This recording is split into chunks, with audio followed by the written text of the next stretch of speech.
오늘 우리가 읽은 본문은 예수님이 십자가에서 숨지시는 장면입니다. 그리고 이제 죽으신 예수님을 아리마대 사람 요셉이 장사하는 이야기이죠. 예수님은 제3시, 오늘날 시간으로 바꿔서 말하면 오전 9시에 십자가에 못 박히셨습니다. 십자가에 못 박히신 이후에도 계속 조롱을 받으셨죠. 손과 발이 못에 박히셨으니, 그리고 십자가에 매달려 계시니 육신적 고통이 극심하실 뿐만 아니라 그 상태에서 계속 사람들의 조롱을 받으셨습니다. 제6시, 즉 정오가 되자 온 땅에 어둠이 내려와서 제9시 오후 3시까지 계속되었습니다. 정오부터 오후 3시까지 3시간 동안 어떤 일이 있었는지를 성경은 기록하진 않지만 이 어둠이 내려앉았다라고 분명히 증거하죠. 한 가지 분명한 것은 예수님은 점점 십자가에 달리신 채 죽어가고 계셨다라는 것입니다. 그 3시간 동안 어둠이 온 땅에 내렸는데요, 이것은 생명이 사망에 삼켜지는 것을, 빛이 어둠에 삼켜지는 것을 보여준 것입니다. 예수님은 제9시가 되셔서 엘리 엘리 라마 사박다니라고 절규하셨는데요, 예수님이 절규하셨지만 6시간 동안 십자가에 못 박힌 채로 매달리셨던 분이, 또 전날부터 밤새도록 고문을 당하시고 신문을 받으신 그분이 십자가를 지고 골고다를 올라가실 때에도 육체적 한계에 다다르셔서 자기가 매달려야 될 십자가 틀을 자신이 지고 가는데 예수님은 그럴 체력도 남아있지 않으셔서 구레네 시몬이 예수님의 십자가를 대신 지고 올라갔습니다. 그러니 오전 9시부터 오후 3시까지 그런 체력으로 십자가에 달려 계셨을 때 얼마나 힘이 남아 있었을지는 알 수는 없지만 예수님은 절규한다고 하셔도 그 소리는 그렇게 크지 않았을 것입니다. 성경은 큰 소리로 외친다라고 하지만 그것은 마지막 온 힘을 짜서 예수님이 하나님을 향해서 부르짖는 거지, 예수님에 의해서 발하여진 소리 자체가 정말로 쩌렁쩌렁하게 큰 소리다라는 의미는 분명히 아닐 것입니다. 왜냐하면 예수님은 엘리 엘리 라마 사박다니라고 이 아람어인데 이렇게 절규하셨는데요, 사람들은 엘리야를 부르는 것으로 들었습니다. 사람들이 그렇게 듣게 되었는데 어떤 한 사람은 포도주를 적시어서 예수님께 주면서 이렇게 이야기하죠. 엘리야가 와서 그를 내려주나 보자. 엘리야가 와서, 그가 엘리야를 부르는데 엘리야가 와서 그를 그 십자가에서 내려주나, 구원해 주나 한번 보자라고 말합니다. 오늘 새벽에 이 앞부분의 말씀을 살펴보았는데요, 예수님께 모략을 탄 포도주를 준 것도 예수님을 긍휼히 여겨서 자비를 베푼 게 아니고 조롱의 일환이었다라는 부분을 살펴보았습니다. 예수님이 엘리 엘리 라마 사박다니라고 할 때 예수님이 엘리야를 부른다라고 사람들은 말했고, 또 그 중에 한 명은 가서 예수님께 포도주를 적셔서 건네준 것은 예수님을 불쌍히 여겨서가 아니라 역시 조롱의 일환인 거죠. 그러면서 엘리야가 와서 그를 내려주나 보자라고 했는데요, 이것은 저가 남은 구원하였으되 자기는 구원할 수 없도다라고 종교 지도자들이 조롱했던 것과 같은 맥락입니다. 엘리야를 부르는데 그럼 엘리야가 구원하나 한번 보자라는 거죠. 조롱하고 있는 것입니다. 이 말씀을 하시고 마지막 한 번 더 소리 질렀다라고 마가복음은 기록하지만 우리가 이 복음서 사복음서를 종합해서 십자가상에서 예수님이 하신 7마디 말씀 가상 7언을 놓고 볼 때에는 2마디 말씀을 더 하신 것으로 알고 있죠. 어쨌든 이 말씀 이후에 얼마 되지 않아서 예수님은 숨을 거두시게 되었습니다. 즉 마지막 순간까지 예수님은 십자가에서 조롱을 받으신 것이죠. 예수님은 십자가에서 내려올 능력이 없어서 무기력하게 매달린 것이 아니라 능력이 있으심에도 불구하고 조롱을 참으시면서 십자가를 감당하신 것입니다. 한 주간 동안 특별히 십자가를 묵상하면서 이것은 가장 무기력하고 무능력한 모습처럼 보이지만 가장 적극적인, 예수님이 가장 적극적으로 행하신 순종의 길이요 사랑의 길이다라는 것을 분명히 말씀드렸습니다. 예수님은 마지막까지, 마지막 그 호흡까지 사랑을 행하신 것이죠. 예수님의 절규를 한번 생각해 보면 나의 하나님 나의 하나님 어찌하여 나를 버리셨나이까 라는 의미입니다. 예수님은 겟세마네 동산에서 기도하실 때 아버지여 하실 수 있으면 이 잔을 내게서 옮기시옵소서 라고 기도하셨죠. 그러나 나의 원대로 마시옵고 아버지의 원대로 하시옵소서 라고 기도했습니다. 예수님이 그렇게 간절히 기도했던 할 수 있으면 옮겨달라라고 했던 그 잔이 바로 이 십자가였고 십자가의 죽음이었습니다. 이 절규에서 분명히 알 수가 있는데요, 예수님이 피하고자 하셨던 잔이 죽음인데 그 죽음은 우리가 생각하는 것과는 분명히 다릅니다. 예수님이 이렇게 절규하시는 그래서 할 수만 있으면 피하고 싶었던 그 죽음은 육체의 호흡이 끊어지거나 신체의 기능이 멈추는 것은 아니죠. 십자가에서 어차피 내려올 수 없는 상황이라면 여러분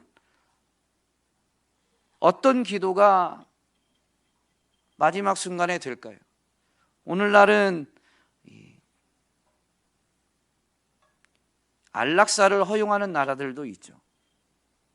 육체의 고통 때문에 그 사람의 이 선택을 존중하고 그래서 오히려 죽음을 편안하게 맞을 수 있도록 하는 것이 더 뭐라고 해야 될까요? 그 사람을 존중하고 배려하는 것이다 라고 하면서 허용하는 경우도 있습니다.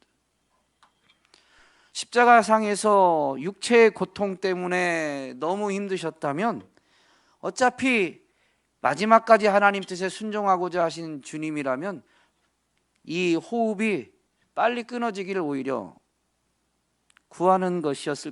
구하셨을 것입니다. 근데 그게 그렇게 예수님에게 피하고 싶었던 것은 아니었던 것이죠. 절규를 보면 나의 하나님 어찌하여 나를 버리셨나이까 라고 절규하셨습니다. 즉 예수님이 피하고 싶었던 자는 죽음인데 그 죽음이 사실은 뭐냐면요, 하나님께 버림받는 것, 하나님과 단절되는 겁니다. 예수님 즉 성자 하나님은 성부 하나님과 사랑으로 연합해서 온전히 하나 되신 분이시죠. 그래서 우리는 이걸 교리적으로 삼위일체라고 말합니다. 요한복음 17장에 예수님이 대제사장으로서 기도하는 내용에 보면 아버지와 내가 하나가 된 것처럼 저들도 하나가 되게 하옵소서라고 대제사장으로서 기도하시죠. 분명히 그 기도 내용만 봐도 예수님은 성자 하나님은 성부 하나님과 하나이셨습니다. 그런데 이 죽음, 즉 하나님께 버림받음, 하나님과의 단절은 이제 하나 되신 그분이 정말로 분리되는 거죠. 하나가 되지 못하는 것입니다. 사랑으로 온전한 연합을 이루면 그 연합이 깨지는 것보다 더 고통스러운 것이 없는 것입니다. 우리는 영적인 세계를 다 알지 못하죠. 사도 바울이 분명히 증거한 것처럼 지금은 거울을 보는 것처럼 희미하다. 그러나 그날이 되면 얼굴과 얼굴을 대면하여 보게 될 것이다 라고 분명히 증거합니다.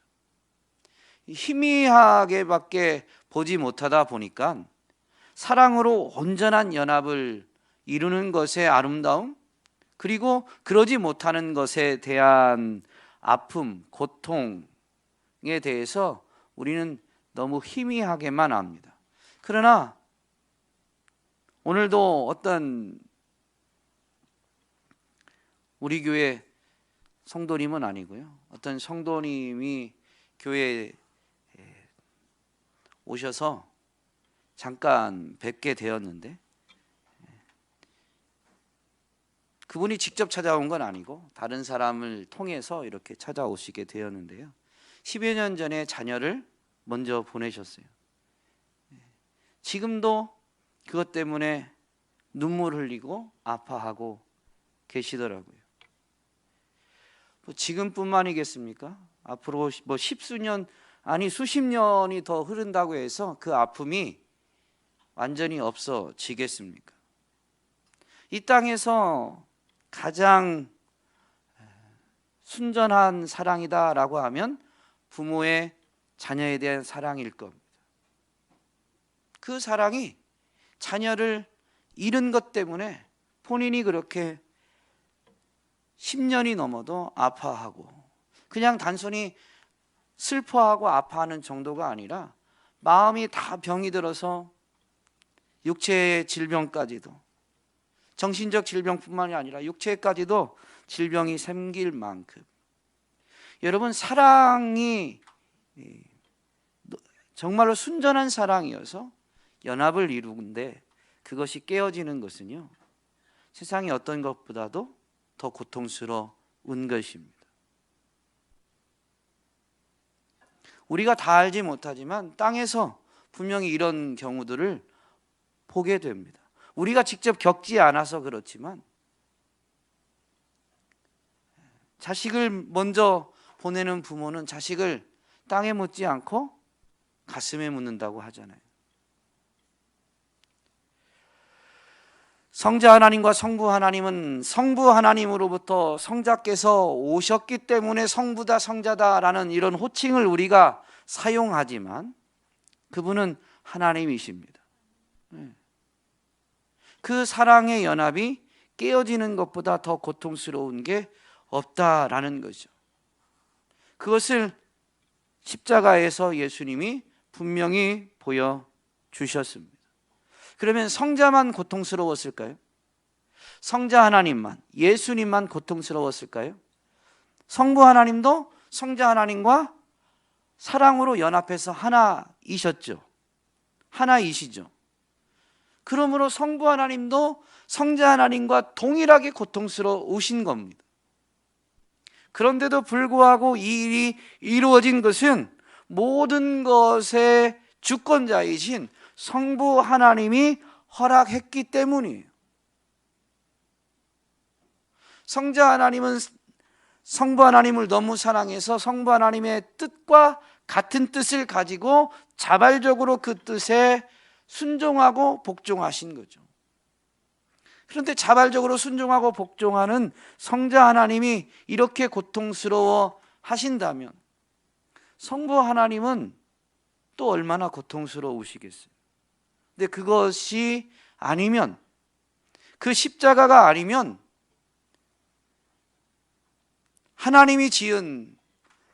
하나님이 택한 그 자녀들을 살릴 수가 없으니까 그 지극한 고통을 성부 하나님도 참으신 거고, 성자 하나님도 할 수만 있으면 그 고통을 겪고 싶지 않으셨지만, 성자 하나님도 하나님의 뜻이 이루어지는 것은, 성자 하나님도 택한 백성을 살려내는 길은 그거 외에 없는 것을 아시기 때문에 그 길을 걸어가신 것입니다. 우리는 십자가를 바라보면서요,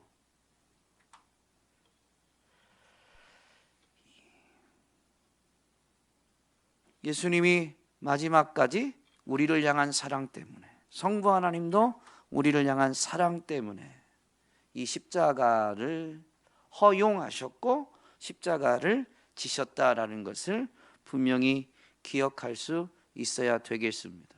그러면 이 찬양의 노랫말이 진실로 그러하다라고 우리는 전적으로 동의할 수밖에 없죠. 예수보다 더 큰 사랑 그 누구도 줄 수 없네. 예수보다 더 큰 사랑. 지난 주일에 찬양을 이 온유 워십팀에서 올려드렸죠. 그냥 그 찬양의 리듬은 조금 경쾌한데요, 그것이 우리에게 감격이 되어서 경쾌할 수 있어야 되고, 우리가 우리 자신을 돌이켜보면 우리는 사실 그런 사랑을 받을 자격이 없는데 어떤 것보다도 더 큰 사랑을 베풀어 주신 그 사랑에는 도리어 압도될 수 있어야 됩니다. 또한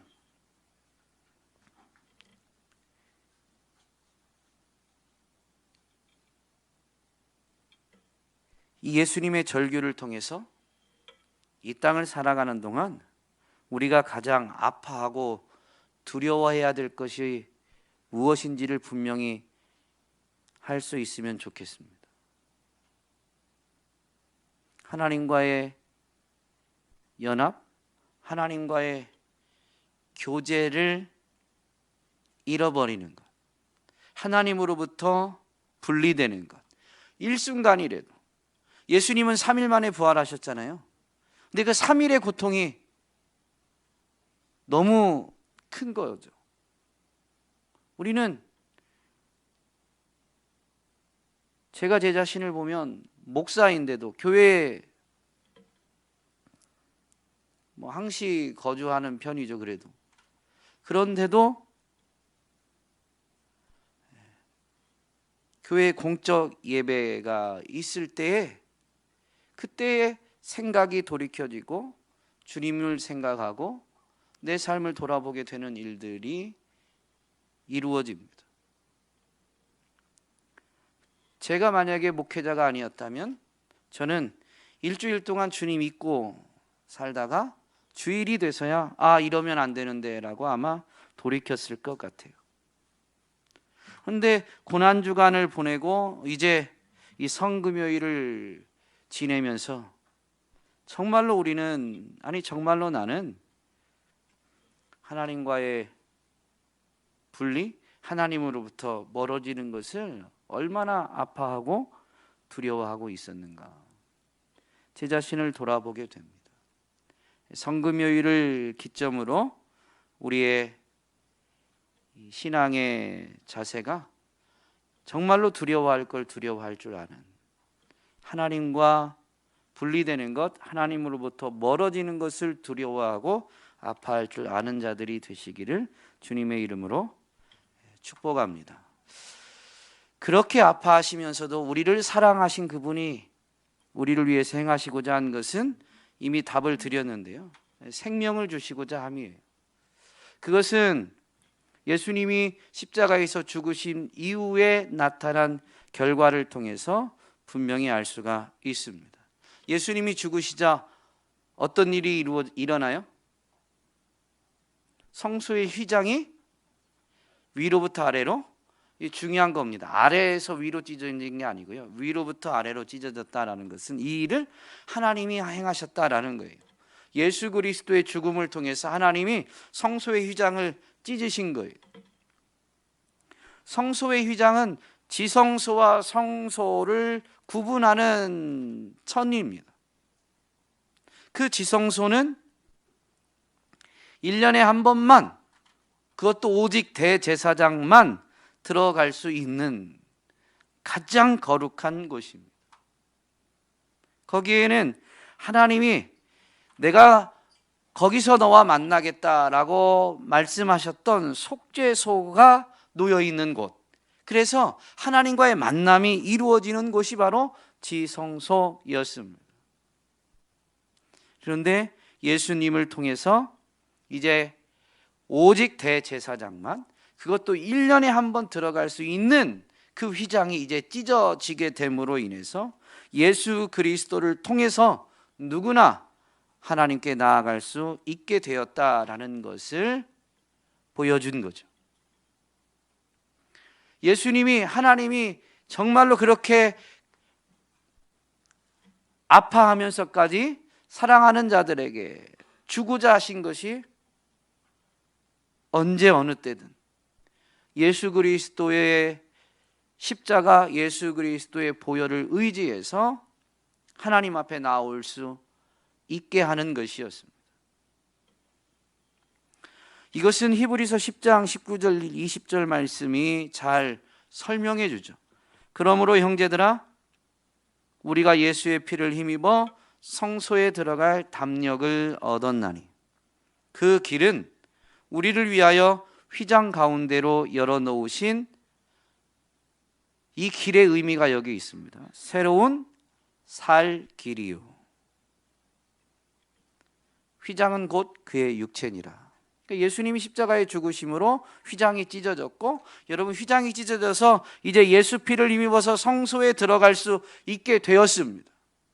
근데 성소에 들어가는 게 뭐냐면요, 지성소에 들어가는 게 뭐냐면 새로운 살 길이다.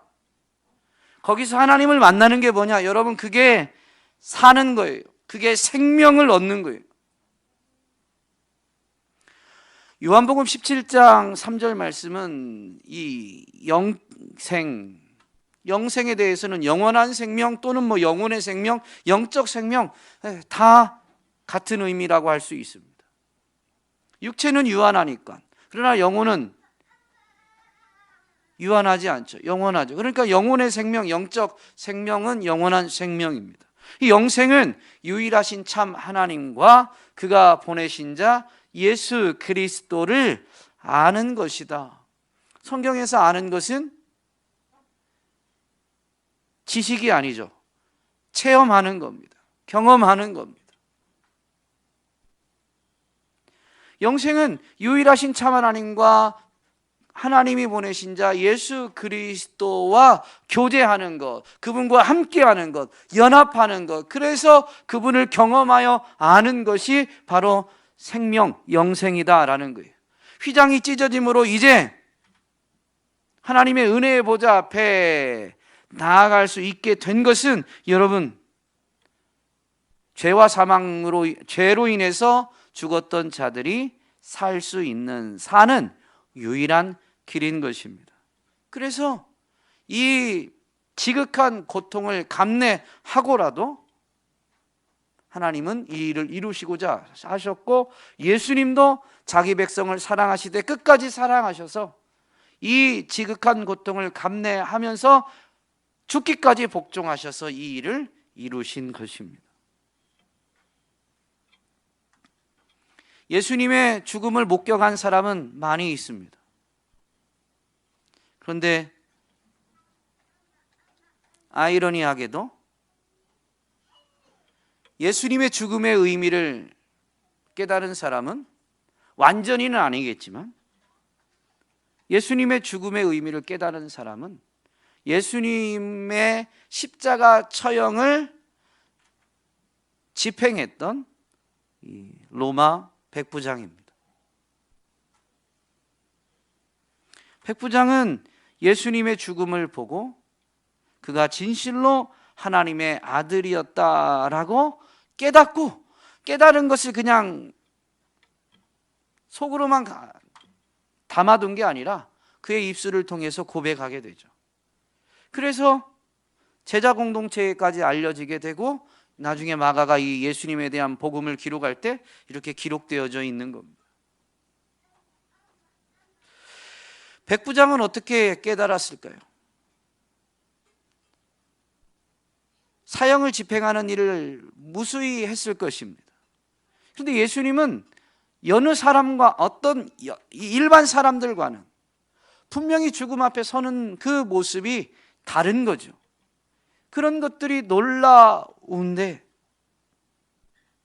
그 이루어지는 모든 일들을 보면 예수님은 그저 죄인으로서 죽으신 게 아닌 거죠.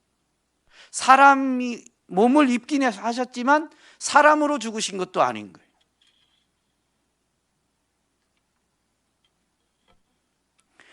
여러분, 십자가를 바라보면 십자가의 죽음, 예수님의 십자가상에서의 죽음을 정말로 제대로 바라보면 우리는 거기에서 하나님의 사랑을 분명히 발견하게 됩니다.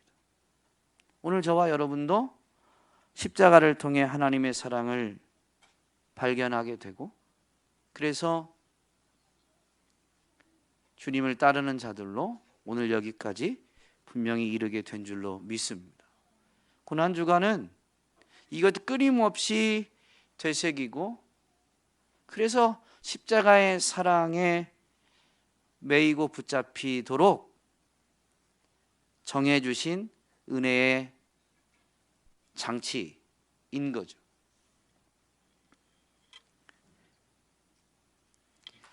예수님이 죽으신 다음에 이제 이루어지는 일을 보면 아리마대 사람 요셉이 예수님을 장사 지내게 됩니다. 그런데 이 아리마대 사람 요셉은 산헤드린 공회원입니다. 이 또한 아이러니죠. 예수님을 십자가에 못 박는 일에 주체가 되었던 사람들이 누구예요? 물론 종교 지도자들이지만 조금 더 확대하면 산헤드린 공회원입니다. 그런데 산헤드린 공회원 중에 한 사람인 아리마대 사람 요셉이 예수님을 장사 지냅니다. 아리마대 사람 요셉은 빌라도에게 가서 예수님의 시체를 달라고 요구하는데, 이것은 매우 당돌한 것이다 라고 분명히 오늘 성경에서 기록하고 있죠. 이것이 당돌하다라는 것은 아리마대 사람 요셉이 자기에게 어쩌면 불이익이 닥칠 것을 알고도 감내한 겁니다. 즉, 왜 그렇게까지 했을까요?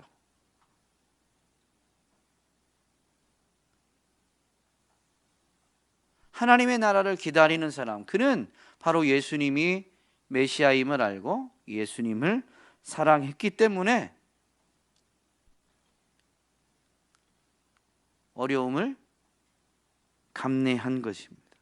더군다나 예수님을 십자가상에서 자기가 내려서 준비한 세마포로 싸가지고 한 번도 사용하지 않은 새 돌 무덤에 장사 지내는데, 그 새 돌 무덤은 사실 마태복음을 보면 자기 자신을 위해서 준비한 겁니다.